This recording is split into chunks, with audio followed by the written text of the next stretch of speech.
Hello, నేను miss రావు. ప్రభుత్వ ఉద్యోగులకి ఆంధ్రప్రదేశ్ ముఖ్యమంత్రి చంద్రబాబు నాయుడు గారు బంపర్ ఆఫర్ ఇచ్చేస్తారు.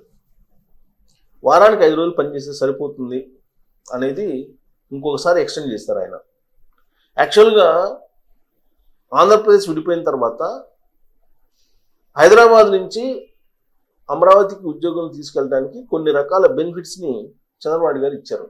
వాటిల్లో weekly 5 days working days, Hyderabad నుంచి అమరావతికి వెళ్ళడానికి ప్రత్యేకమైన ట్రైను, అలాగే ఓల్వో బస్సులు, అక్కడ తినడానికి తిండి, ఉండడానికి ఇల్లు, HRA ఇలాంటివన్నీ కూడా కల్పించారు. అయినప్పటికీ వాళ్ళు దీన్ని 2014 జూన్ 2వ తారీఖుకి కట్ కావాలి. ఎందుకంటే 2014 జూన్ 2వ తారీఖుకి ఉమ్మడి రాజధాని హైదరాబాద్ అనేది పోతుంది. ఆ రోజు నుంచి ఆ రాష్ట్రానికి ఆ రాష్ట్రం, ఈ రాష్ట్రానికి ఈ రాష్ట్రం అయిపోయాయి. మరి ఎందుకు ఉద్యోగస్తులకి ఈ బెనిఫిట్స్ని ఎక్స్టెండ్ చేస్తున్నారు అని అంటే, ఉద్యోగులు ఒత్తిడి, ఉద్యోగులు ఏదనుకుంటే అది నెరవేరాల్సిందే. ఏ పాలకులు ఉన్నా కానీ, వాళ్ళు టైంకి రమ్మన్నా కానీ వాళ్ళకి బాధే. ఎందుకంటే నేను ఆల్మోస్ట్ 5-6 సీఎంల దగ్గర నుంచి నేను చూస్తున్నా సచివాలయంలో ఉండేటువంటి కొంతమంది ఉద్యోగుల యొక్క వ్యవహారం. 11 గంటలకు రమ్మన్నా కానీ వాళ్ళకి చాలా బాధ. సరే, వాళ్ళు వచ్చిన తర్వాత ఎంత పని చేస్తారు, ఏం చేస్తారు అనేది దాదాపుగా 20 సంవత్సరాలు చూశాను నేను సచివాలయంలో. డైలీ అప్పుడు రిపోర్టింగ్కి వెళ్తుండేవాళ్ళం, అప్పుడు ఫీల్డ్లో ఉండేవాళ్ళం కాబట్టి. సరే, దాని గురించి కూడా నేను మాట్లాడాను. ఎందుకంటే మాట్లాడితే పాపం ఉద్యోగులకి ఈ మధ్య కోపం వస్తుంది. ఇప్పుడు చంద్రబాబు నాయుడు గారు ఈ బెనిఫిట్స్ని ఎక్స్టెండ్ చేశారు.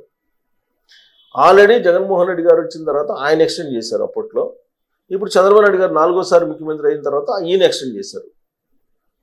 ఎందుకు ఎక్స్టెండ్ చేయాలి, ఎందుకు ఈ బెనిఫిట్స్ కల్పించాలి, అవసరం ఏంటి అనేది ఆలోచించేటువంటి ధైర్యం కూడా ప్రభుత్వాలు చేయలేకపోతున్నాయి. కారణం ఏంటంటే, ప్రభుత్వాలను పడగొడతాం, ప్రభుత్వాలను నిలబెడతాం.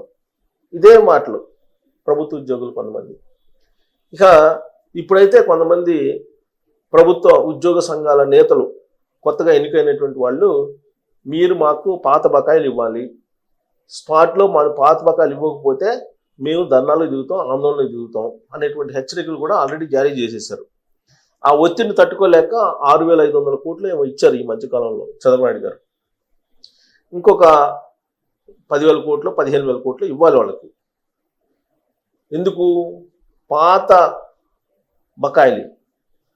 ఆ పాత బకాయిలు అలా ఉండగానే, ఆ పాత బకాయిలు ఉంటే ఉన్నాయి, ముందు మాకు పిఆర్సీ వేయండి అంటున్నారు మళ్ళీ. ఇప్పుడు అప్పులు ఉన్నాయనుకోండి, సపోజ్ మన ఇంట్లో అప్పులు ఉన్న టైంలో మనం ఇన్వెస్ట్మెంట్కి వెళ్తామా, ఏదన్నా కొనుగోలు చేయడానికి వెళ్తామా? సాధారణంగా వెళ్ళం కదా. మరి అప్పులు ఉన్నప్పుడు జీతాలు పెంచమని చెప్పి, పిఆర్సీ వేయమని చెప్పి అడగడం అనేది ఎంతవరకు సబబు? ప్రభుత్వాన్ని రన్ చేసేటువంటి పరిస్థితి లేదు. అయినా కానీ అనుభవజ్ఞులైనటువంటి చంద్రబాబు నాయుడు గారు ఏదో తంటాలు పడుతున్నారు.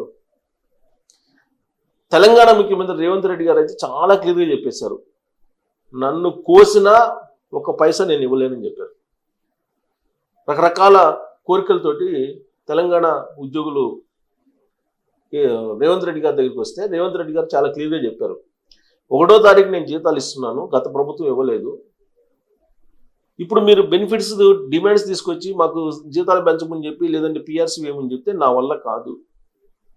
వస్తున్నటువంటి ఆదాయం ఎంత, ఖర్చు ఎంత, వడ్డీలకి ఎంత కడుతున్నాము, ఇక మిగిలేది ఎంత అని చెప్పి ఆయన చెప్పారు, చాలా క్లియర్గా చెప్పారు.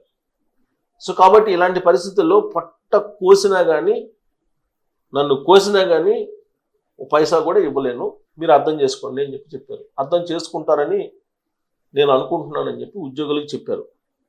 ఉద్యోగులు కూడా ఆయన చాలా ఓపెన్గా చెప్తున్నారు అని చెప్పేసి వాళ్ళు కూడా కొంత చర్చించుకున్నారు. కారణం ఏంటంటే, వాళ్ళకే తెలుసు, ముఖ్యమంత్రి కన్నా కూడా వాళ్ళకే తెలుసు ఆర్థిక పరిస్థితి ఏంటి, జీతభత్యాలకి ఎంత వెళ్ళిపోతుంది, వడ్డీలకి ఎంత వెళ్ళిపోతుంది, సంక్షేమ పథకాలకి ఎంత పెట్టాల్సి వస్తుంది, ఇవన్నీ తెలుసు వాళ్ళకి. వాళ్ళకన్నా తెలిసిన వాళ్ళు ఎవరు లేరు. ఎందుకంటే వాళ్ళే నివేదిక ఇచ్చేది. ఆ నివేదికను బేస్ చేసుకుని ముఖ్యమంత్రులు కానీ మంత్రులు కానీ మాట్లాడుతుంటారు. సేమ్ అలాంటిది చంద్రబాబు నాయుడు గారు అక్కడ చెప్పలేకపోతున్నారు ఉద్యోగులకి. కారణం ఏంటంటే ప్రత్యేకమైనటువంటి పరిస్థితులు అక్కడ ఉన్నాయి.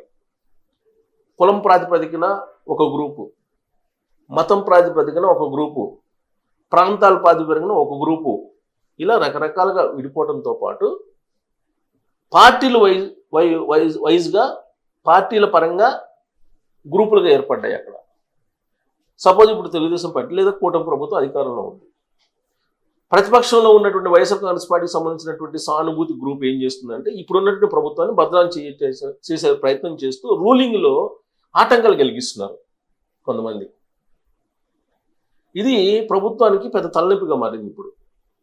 కారణం ఏంటంటే ఇంతకుముందు ఎప్పుడూ లేని విధంగా కులం ప్రాతిపదికన ఒక గ్రూపులు, మతం ప్రాతిపదికన గ్రూపులు, ప్రాంతాల ప్రాతిపదికన గ్రూపులు, పార్టీల ప్రాతిపదికన గ్రూపులు, ఇన్ని రకాల గ్రూపులతోటి అక్కడ ప్రభుత్వం సతమతం అవుతుంది. అందుకే ఆర్థిక శాఖ మంత్రికి తెలియకుండా కూడా బిల్లులు క్లియర్ అయిపోయినాయి వైఎస్ఆర్ కాంగ్రెస్ పార్టీ కాంట్రాక్టర్లకి. మరి ఇలాంటివి చేస్తూ ఉన్నారు. చంద్రబాబు నాయుడు గారు జీరో కరప్షన్ పిలిపించారు. జీరో కరప్షన్ దాని గురించి ఎవ్వరూ మాట్లాడరు. బెనిఫిట్స్ గురించి ఒత్తిడి తీసుకొచ్చారు.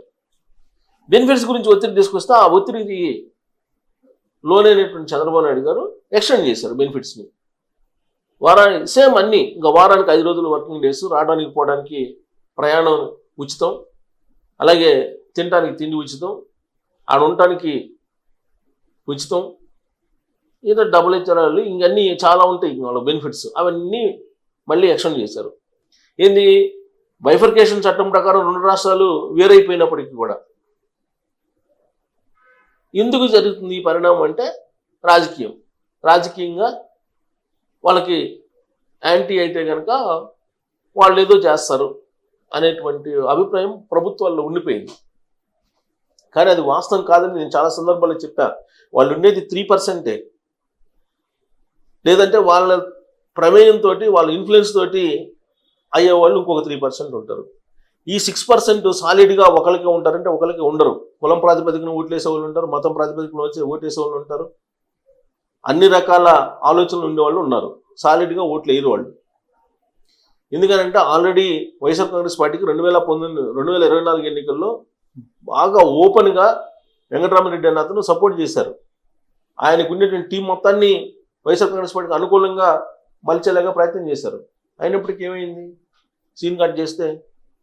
కాబట్టి వాళ్ళు ఏదో చెప్తున్నారనేది ఒత్తిడికి లొంగాల్సిన అవసరం లేదు వాస్తవంగా. కానీ మరి బెనిఫిట్స్ అయితే ఇచ్చారు.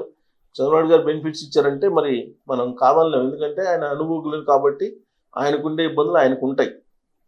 కానీ సమాజం గురించి ఆలోచించాలి కదా. ప్రభుత్వంలో భాగస్వాములు కదా, కీలక భాగస్వాములు కదా ఉద్యోగులు. యాక్చువల్గా పాలకులు ఒకవేళ ప్రభుత్వం ఇస్తానన్నా కానీ, లేదండి బైఫర్కేషన్ చట్టం ప్రకారం రాష్ట్రం విడిపోయింది, మాకు అవసరం లేదు బెనిఫిట్స్, మేము 5 days వర్కింగ్ కాదు, మాకు 6 days చేస్తాము, వీక్లీ 6 days చేస్తాము అని చెప్పాలి. ఈ మధ్యనే చంద్రబాబు నాయుడు గారు ఒక నిర్ణయం తీసుకున్నారు. వర్కింగ్ అవర్స్ 10 hours వర్కింగ్ అవర్స్ని చేశారు. ఇప్పుడు అవర్స్ను కూడా పెంచారు, కార్మిక చట్టాలను కూడా సవరించారు. మరి ప్రభుత్వ ఉద్యోగులకు అవి వర్తించవా? వర్తిస్తాయి కదా. మరి ప్రభుత్వ ఉద్యోగులు చెప్పాలి కదా. అందుకే నేను చెప్తుంది, మొదటి నుంచి ఒకటే చెప్తున్నా, కేవలం బాధ్యతలు చెప్పాలి మీరు, హక్కుల గురించి కాదు. ఎంతసేపటికి హక్కుల గురించి మీరు మాట్లాడుతుంటారు, బాధ్యతల గురించి మాట్లాడరు అని. జీరో కరప్షన్ గురించి మీరు ఎందుకు సమావేశాలు పెట్టి ఉద్యోగుల్లో అవగాహన కల్పించాలి కదా, అది బాధ్యత కదా మీది. కానీ ఈ బెనిఫిట్స్ ఎన్ని ఇచ్చినా కానీ వాళ్ళు చేసేది వాళ్ళు చేస్తుంటారు. కాబట్టి చంద్రబాబు నాయుడు గారు ఆలోచించి ఆచితూచి ఈ ఉద్యోగుల పట్ల వ్యవహరించకపోతే రాష్ట్రం సంక్షోభంలోకి వెళ్ళిపోతుంది, ఆర్థిక సంక్షోభంలోకి వెళ్ళిపోతుంది అనేది నేను చెప్పడం కాదు. ఆర్థికవేత్తలు అనేక సందర్భాల్లో అనేక వేదికల మీద చెప్తున్నారు ఆంధ్రప్రదేశ్ గురించి. కాబట్టి దాన్ని కొంచెం పరిగణలోకి తీసుకోకపోతే ఉద్యోగులు దాన్ని శ్రీలంకగానో బీహార్గానో మార్చేసినా ఆశ్చర్యపోవసం లేదు. 1వ తారీఖు జీతాలు కావాలన్నారు, 1వ తారీఖు ఇస్తున్నారు. గతంలో 1వ తారీఖు జీతాలు మాకు ఇస్తే చాలని చెప్పేసి గవర్నర్ దగ్గరికి పోయి మొరపెట్టుకున్నారు వీళ్ళు. ఇప్పుడు చంద్రబాబు గారు వచ్చిన తర్వాత 1వ తారీఖు జీతాలు ఇస్తున్నారు కాబట్టి మాకు బకాయిలు అంటున్నారు. ఆ బకాయిలు కూడా ఇచ్చిన తర్వాత మాకు పిఆర్సీ అంటారు. ఆ పిఆర్సీ కూడా ఇచ్చిన తర్వాత మాకు 3DL అంటారు. అది కూడా ఇచ్చిన తర్వాత మాకు ఫిట్మెంట్ పెంచాలంటారు. ఇవన్నీ కంటిన్యూగా ఉండేటువంటివే. మీరు మొత్తం ఆంధ్రప్రదేశ్ రాష్ట్రాన్ని రాసిచ్చినా కానీ సంతృప్తి ఉండదు కొంతమందికి.